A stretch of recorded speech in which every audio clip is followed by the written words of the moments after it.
Hello hi नमस्कार सत श्री अकाल अस्सलाम वालेकुम। मैं मतलूब चंदेल एडवोकेट आपके साथ आपका भाई फिर आया हुआ है। साथियों, कैसे हैं आप लोग? उम्मीद है कि आप लोग बहुत बढ़िया और बेहतरीन होंगे। मेरे इन वीडियो से आपको क्या बेनिफिट हो रहा है तो प्लीज कमेंट में इसको जरूर लिखा करिए, जिससे मुझे ये पता चले कि हाँ, कुछ बेनिफिट आपको मिल रहा है। तो इस तरीके की मेहनत हमारी लगातार आपके लिए जारी रहे। तो साथियों, समय को खराब ना करते हुए मैं फिर आना चाहूंगा कानून के एक इम्पॉर्टेंट बिंदु पर। यह बिंदु कानून का कितना आवश्यक और जरूरी है, जो कि आप सभी लोग इससे गुजर रहे होंगे। सभी लोग नहीं तो कुछ लोग तो इससे गुजर ही रहे होंगे, क्योंकि हमारे यहाँ जो कानून की वास्तविक स्थिति है वो ये है कि जो व्यक्ति मामलों में फंसता है वो सालों संघर्ष करता है। तो ये सालों संघर्ष करता है छोटे सारे मामले पर। तो मैं आपको बताना चाहूंगा कि हमारा हाई कोर्ट, सुप्रीम कोर्ट समय समय पर कौन से आदेश ऐसे जारी करता है जो आपके लिए बेनिफिशियल होते हैं। हालांकि ये चीजों को अभी तक केवल वकील जानते थे, लेकिन इस वीडियो के माध्यम से मैं इस जानकारी को आम जनता और आम जनमानस तक भेजने का काम कर रहा हूं।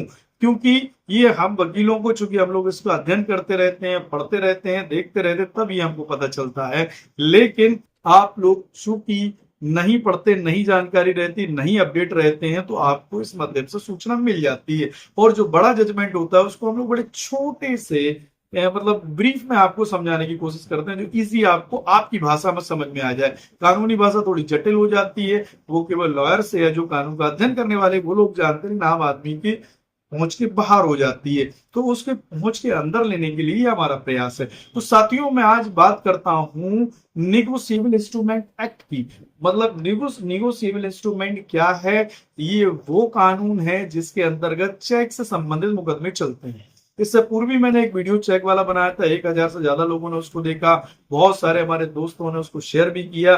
जो शेयर करने वाले हैं उनको मैं बहुत बहुत शुक्रिया अदा करना चाहूंगा कि आप लोग इसको शेयर कर देते हो, और जो नहीं शेयर करते हैं उनसे भी गुजारिश करना चाहूंगा कि प्लीज इसको शेयर जरूर किया करिए। थोड़ा सा हमारा स्वार्थ है ना, तो उसको पूरा करिए। और दोस्त ये समझिए कि जब आप शेयर करते हैं तो मुझे आप दिख जाते हैं कि किसने शेयर किया हुआ। मैं व्यक्तिगत कमेंट भी उसके नाम से जरूर करता हूं, क्योंकि मुझे उससे अच्छा लगता है। तो मुझे ये लगता है कि जिसने समय शेयर किया हुआ है तो उसको भी कम से कम प्रेस उसका किया जाना चाहिए। तो बात करता हूं इंस्ट्रूमेंट्स एक्ट की।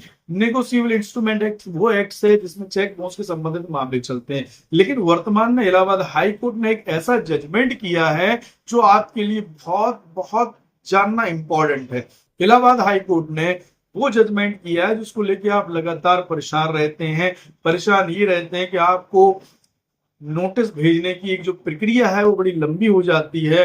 नोटिस जल्दी लोग रिसीव नहीं करते हैं। नोटिस जब लेकर कोई व्यक्ति जाता है, सरकार के द्वारा जो अपॉइंट किया हुआ बाबू, पेशकार या चपरासी जो भी हो, वो नोटिस देहिंदा जब जाता है, डाकिया जाता है, तो लोग अक्सर पैसा देकर ये वापस कर देते हैं कि भाई मौके पर नहीं मिले या घर पर नहीं मिले, मिले भी होंगे तो कुछ चीजें सेटअप होके भी आ जाती हैं। तो ये सिलसिला लगातार कई बार चलता है। आपको पैरवियां भी करना पड़ती हैं, बार बार पैरवियां करना पड़ती हैं। तो ये चूंकि मामला नेगोशिएबल इंस्ट्रूमेंट का आया कि इसमें ऐसा कौन सा लॉ हाई कोर्ट ने डिसाइड किया हुआ है जो आपके लिए बेनिफिट होने जा रहा है जिसका। तो उत्तर प्रदेश में इलाहाबाद हाई कोर्ट ने एक जजमेंट, राजेंद्र यादव बनाम उत्तर प्रदेश हाई कोर्ट, एक जजमेंट आया है जिसमें बड़ा स्पष्ट कहा गया है कि अब व्यक्ति व्हाट्सएप, ईमेल सभी चलाता है। तो अगर आप इलेक्ट्रॉनिक के माध्यम से, क्योंकि ये जो लॉ है, आपको याद होगा जब कोरोना देश में आया हुआ था, सारी व्यवस्थाएं डिस्टर्ब हो गई थी, तब ये कानून को लागू किया गया था कि इलेक्ट्रॉनिक के जरिए, इलेक्ट्रॉनिक प्लानिंग के जरिए या वे के जरिए, तरीके के जरिए से आप नोटिस को तामीला करा सकते हैं। लेकिन फिर उसके बाद सुप्रीम कोर्ट ने जो गाइडलाइन दी थी उसको खत्म कर दिया गया। फिर वही पुराना ढर्रा चालू हो गया था कि आपको नोटिस उसी तरीके से भेजना है जैसे चलता था, और उसी तरीके से रिसीव होके आएगा तभी माना जाएगा। लेकिन हाई कोर्ट ने इस मामले में एक नया अध्याय जोड़ दिया है। इलाहाबाद हाई कोर्ट ने ये कहा है कि अगर आप ईमेल या व्हाट्सएप के माध्यम से भी नोटिस देते हैं तो वो मान्य माना जाएगा।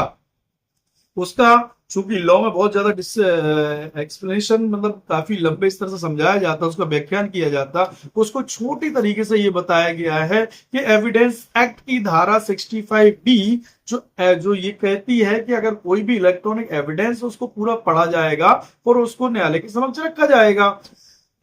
तो ये इलेक्ट्रॉनिक एविडेंस के आधार पर 65B का अवलोकन करते हुए आईटी एक्ट का की धारा 4 व 13 का अवलोकन करते हुए ऑनरेबल हाई कोर्ट इलाहाबाद ने ये डायरेक्शन पास किया हुआ है, ये आदेश जारी किया हुआ निचली सारी अदालतों को कि आप कोई भी नोटिस नेगोशिएबल इंस्ट्रूमेंट एक्ट में, पहले बात को समझ लीजिए, ये अभी सभी पे लागू नहीं है। अब आप मत सोच लीजिए कि और बाप के मुकदमे चल रहे हैं, घरेलू हिंसा का चल रहा है, 125 भरण पोषण का चल रहा है, या किसी और अन्य प्रकार के मुकदमे चल रहे हैं, उनमें सब में लागू हो जाएगा। It's not, it will be apply only in the negotiable instrument act. मतलब जो भी चेक के मुकदमे हैं अभी केवल उनकी ही बात हो रही है। अगर ऐसे मुकदमे से आप पीड़ित हैं, आपका व्यक्ति जिसको आप विपक्षी बनाए हैं, तलब किया गया, वो नोटिस नहीं लेता है, तामीला नहीं करता है, आ नहीं रहा है, लगातार कई बार आपको नोटिस भेजना पड़ रहा है, बार बार न्यायालय में पैरवी कराना पड़ रही है, बार बार आपको परेशानी हो रही है, तो ये परेशानी अब आपकी कम हो जाएगी। आप अपने वकील साहब को इस वीडियो देखने के बाद जरूर बताइएगा कि राजेंद्र यादव बनाम उत्तर प्रदेश सरकार इलाहाबाद हाईकोर्ट का जो जजमेंट आया है उसमें स्पष्ट ये कह दिया गया है कि आप व्हाट्सएप के जरिए, ईमेल के जरिए या कोई भी और इलेक्ट्रॉनिक माध्यम के जरिए से नोटिस को सर्व करा सकते हो। और अगर आप ऐसा कर देते हैं और उसकी कॉपी निकाल कर 65B के प्रार्थना पत्र सहित न्यायालय में सबमिट करते हैं तो न्यायालय इसको तामीला मान लेगा।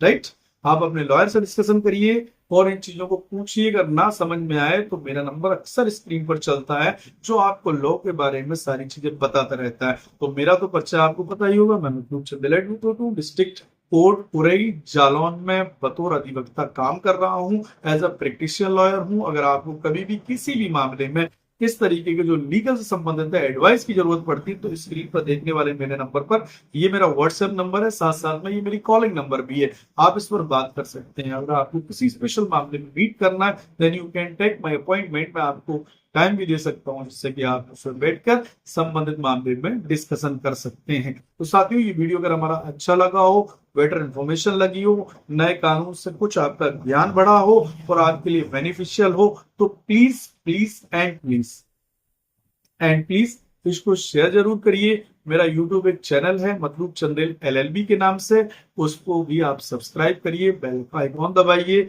और हमारे पेज को फॉलो करिए, उन लोगों तक इस सूचना को जरूर भेजिए। Thank you very much sir.